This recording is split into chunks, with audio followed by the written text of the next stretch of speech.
Hi, my name is Tegan Papka, and I'm applying to Illinois State University for the graduate program in speech language pathology. When I was in fourth grade, I was a cheerleader for the local park district basketball team, but the following year I told my parents that I no longer wanted to be a cheerleader and instead I wanted to actually be out on the court. Since fifth grade, I have loved everything about basketball. I've loved working harder, I've loved going to practice, and I've just loved everything about the game. I would even say it's something that defined me as a person when I was in high school. And as a sophomore, I was the highest scorer on the sophomore team, even though I had to play through an injury, which we didn't think was anything, but it ended up being a broken back. As a senior in high school, I decided that I wanted to play in the Power Puff football game, which is where the senior girls will challenge the junior girls to a flag football game for homecoming week. We all got the okay from our coach, and I decided I was going to play the safety because that was all the way in the back, and I thought that I wouldn't get hurt and that they wouldn't get that far.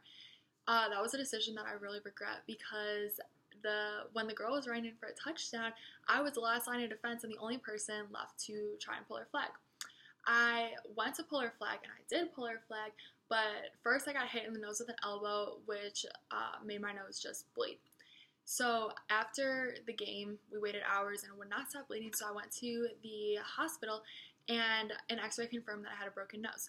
The broken nose healed, but even after that, I had some memory difficulties, such as in Spanish class, I couldn't remember the vocab words that we had just learned, and I forgot my locker combination on many occasions. I was diagnosed with a concussion when I went to the doctor and couldn't even remember what I ate for dinner the night before. I had a lot of rest and therapy and was finally able to go back to basketball, and that only lasted for a couple of weeks because then I was hit in the back of the head with an elbow at practice and had another concussion.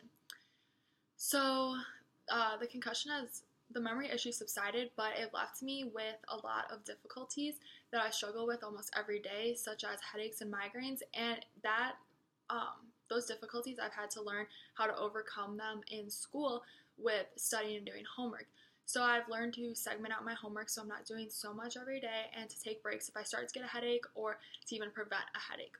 Using these skills, I have earned a 3.97 GPA at Illinois State University, and even though the concussion stopped my basketball career, it will not stop me in school.